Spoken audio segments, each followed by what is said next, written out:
आज सुनाने जा रहे हम आपको राधिका रमण प्रसाद सिंह जी की कहानी कानों में कंगना। तो चलिए शुरू करते हैं इस कहानी को। किरण, तुम्हारे कानों में क्या है? उसके कानों से चंचल लटको हटाकर कहा कंगना। अरे कानों में कंगना? सचमुच 2 कंगन कानों को घेर कर बैठे थे।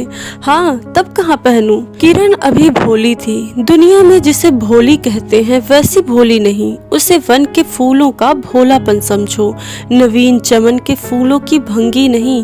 विविध खाद या रस से जिनकी जीविका है, निरंतर काट छाट से जिनका सौंदर्य। आकाश स्वच्छ था, नील उदार सुंदर, पत्ते शांत थे। संध्या हो चली थी।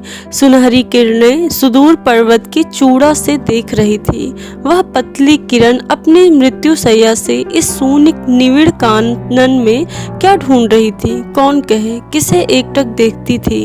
कौन जाने अपनी लीला भूमि को स्नेह करना चाहती थी। मैं तो खड़ा खड़ा उन बड़ी आंखों की किरण लूटता था। आकाश में तारों को देखा या उन जगमग आंखों को देखा, बात एक ही थी। हम दूर से तारों के सुंदर शून्य झिलमिल को बार बार देखते हैं, लेकिन वह सास्पंद निश्चेष्ट ज्योति सचमुच भावहीन है, या आप ही आप अपनी अंतर लहरी से मस्त है।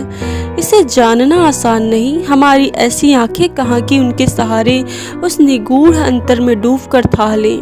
मैं रसाल की डोरी थामकर पास ही खड़ा था। वह बालों को हटाकर कंगन दिखाने की भंगी प्राणों में रह रह कर उठती थी। जब माखन चुराने वाले ने गोपियों के सर के मटके तोड़कर उनके भीतरी किले को तोड़ डाला, या नूरजहां ने अंचल से कबूतर को उड़ाकर शहंशाह के कठोर हृदय की धज्जियां उड़ा दी, फिर नदी के किनारे वसंत बल्लभ रसाल पल्लवों की छाया में बैठी किसी अपरूप बालिका की यह सरल स्निग्ध भंगिमा एक मानव अंतर पर क्यों न दौड़े? किरण इन आंखों के सामने प्रतिदिन आती जाती थी। कभी आम के टिकोरे से अंचल भर लाती, कभी मौलीश्वरी के फूलों की माला बना लाती, लेकिन कभी भी ऐसी बाल सुलभ लीला आंखों से होकर हृदय तक नहीं उतरी। आज क्या था? कौन शुभ या अशुभ क्षण था कि अचानक वह बनैली लता मंदार माला से भी कहीं मनोरम दिख पड़ी? कौन जानता था कि चाल से कुचाल जाने में, हाथों से कंगन भूल कर कानों में पहनने में इतनी माधुरी है, 2 टके के कंगनों में इतनी शक्ति। गोपियों को कभी स्वप्न में भी नहीं झलकता था कि बांस की बांसुरी में घूंघट खोल कर नचा देने वाली शक्ति भरी है। मैंने चटपट उसके कानों से कंगन उतार लिया, फिर धीरे धीरे उसकी उंगलियों पर चढ़ाने लगा। ना जाने उस घड़ी कैसी खलबली थी, मुंह से अचानक निकल आया, किरण, आज की यह घटना मुझे मरते दम तक ना भूलेगी। यह भीतर तक बैठ गई। उसकी बड़ी बड़ी आंखें और भी बड़ी हो गई। मुझे चोट सी लगी। मैं तत्क्षण योगीश्वर की कुटी की तरफ चल दिया। एक दिन था कि इसी दुनिया में दुनिया से दूर रहकर लोग दूसरी दुनिया का सुख उठाते थे। हरिचंदन के पल्लवों की छाया भूलोक पर कहाँ मिले, लेकिन किसी समय हमारे यहाँ भी ऐसे वन थे जिनके वृक्षों के साये में घड़ी निवारने के लिए स्वर्ग से देवता उतर आते थे। जिस पंचवटी का अनंत यौवन देखकर राम की आंखें भी खिल उठी थी, वहाँ के निवासियों ने कभी अमर तरु के फूलों की माला नहीं चाही, मंदाकिनी के छींटे भी शीतलता नहीं ढूंढी। नंदनोपवन का सानी कहीं वन भी था।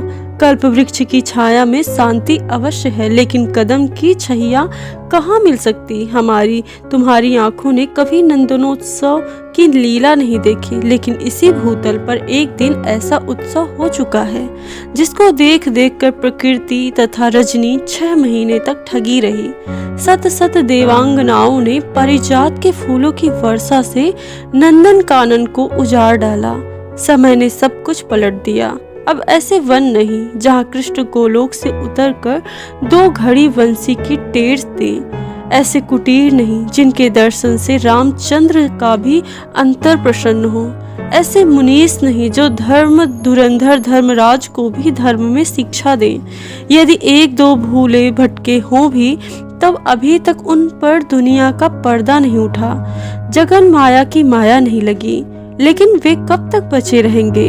लोग अपने यहाँ अलौकिक बातें कब तक होने देगा? भवसागर की जल तरंगों पर थिर होना कब संभव है? ऋषिकेश के पास एक सुंदर वन है। सुंदर नहीं, अपरूप सुंदर है। वह प्रमोदवन के विलास निकुंजों जैसा सुंदर नहीं, वरन चित्रकूट या पंचवटी की महिमा से मंडित है। वहाँ चिकनी चांदनी में बैठकर कनक घुंघरू की इच्छा नहीं होती, वरन प्राणों में एक ऐसी आवेश धारा उठती है जो कभी अनंत सागर के कूल पर पहुंचाती है, कभी जीव जगत के एक एक तत्व से दौड़ मिलती है। गंगा की अनंत गरिमा, वन की निविड़ योग निद्रा वहीं देख पड़ेगी। कौन कहे वहां जाकर यह चंचल चित्र क्या चाहता है, गंभीर अलौकिक आनंद या सुंदर मरण। इसी वन में एक कुटी बनाकर योगीश्वर रहते थे। योगीश्वर ही थे। यद्यपि वह भूतल पर ही रहते थे, तथापि उन्हें इस लोक का जीव कहना यथार्थ नहीं था। उनकी चित्त वृत्ति सरस्वती के श्री चरणों में थी या ब्रह्मलोक की अनंत शांति में लिपटी थी। और वह बालिका स्वर्ग से एक रश्मि उतरकर उस घने जंगल में उजेला करती फिरती थी। वह लौकिक मायाबद्ध जीवन नहीं था, इसे बंधन रहित बाधाहीन नाचती किरणों की रेखा कहिए। मानो निर्मुक्त चंचल मलय वायु फूल फूल पर डाली डाली पर डोलती फिरती हो, या कोई मूर्तिमान अमर संगीत बेरोक टोक हवा पर या जल की तरंग भंग पर नाच रहा हो। मैं ही वहाँ इस लोक की प्रतिनिधि था। मैं ही उन्हें उनकी अलौकिक स्थिति से इस जटिल मर्त्य राज्य में खींच लाता था। कुछ साल में योगीश्वर के यहाँ आता जाता था। पिता की आज्ञा थी कि उनके यहाँ जाकर अपने धर्म के सब ग्रंथ पढ़ डालो। योगीश्वर और बाबा लड़कपन के साथी थे, इसीलिए उनकी मुझ पर इतनी दया थी। किरण उनकी लड़की थी। उस कुटीर में एक वही दीपक थी। जिस दिन की घटना मैं लिख आया हूँ, उसी दिन सवेरे मेरे अध्ययन की पूर्णाहुति थी और बाबा के कहने पर एक जोड़ा पीतांबर, 5 स्वर्ण मुद्राएं तथा किरण के लिए 2 कनक कंगन आचार्य के निकट ले गया था। योगीश्वर ने सब लौटा दिए, केवल कंगन को किरण उठा ले गई। वह क्या समझकर चुप रहे। समय का अद्भुत चक्र है। जिस दिन मैंने धर्म ग्रंथ से मुंह मोड़ा, उसी दिन कामदेव ने वहां जाकर उनकी किताब का पहला सफा उल्टा। दूसरे दिन मैं योगीश्वर से मिलने गया। वह किरण को पास बिठाकर ना जाने क्या पढ़ा रहे थे। उनकी आंखें गंभीर थी। मुझको देखते ही वह उठ पड़े और मेरे कंधों पर हाथ रखकर गदगद स्वर से बोले, नरेंद्र, अब मैं चला, किरण तुम्हारे हवाले है। यह कहकर किसी की सुकोमल अंगुलियों मेरे हाथों पर रख दी। लोचनों के कोने पर 2 बूंदें निकलकर झांक पड़ी। मैं सहम उठा। क्या उन पर सब बातें विदित थी? क्या उनकी तीव्र दृष्टि मेरी अंतर लहरी तक डूब चुकी थी? वह ठहरे नहीं, चल दिए। मैं कांपता रह गया। किरण देखती रह गई। हठात अंतर से कोई अकड़कर कह उठा, हाय नरेंद्र, यह क्या? तुम इस वन फूल को किस चमन में ले चले? इस बंधन विहीन स्वर्गीय जीवन को किस लोक जाल में बांधने चले?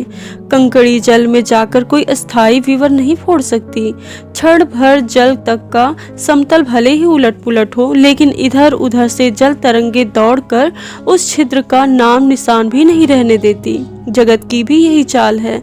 यदि स्वर्ग से देवेंद्र भी आकर इस लोक चलाचल में खड़े हों, फिर संसार देखते ही देखते उन्हें अपना बना लेगा। इस काली कोठरी में आकर इसकी कालिमा से बचे रहे, ऐसी शक्ति सब अब आकाश कुसुम ही समझो। 2 दिन में राम हाय जानकी कहकर वन वन डोलते फिरे। 2 क्षण में यही विश्वामित्र को भी स्वर्ग से घसीट लाया। किरण की भी यही अवस्था हुई। कहाँ प्रकृति की निर्मुक्त गोद, कहाँ जगत का जटिल बंधन पास, कहाँ से कहाँ आ पड़ी। वह अलौकिक भोलापन, वह निसर्ग उच्छ्वास हाथों हाथ लुट गए। उस वन फूल की विमल कांति लौकिक चमन की मायावी मनोहारिता में परिणत हुई। अब आंखें उठाकर आकाश से नीरो बातचीत करने का अवसर कहाँ मिले। मलय वायु से निकलकर मलयांचल के फूलों की पूछताछ क्यों कर हो। जब किशोरी नए सांचे में ढलकर उतरी, उसे पहचानना भी कठिन था।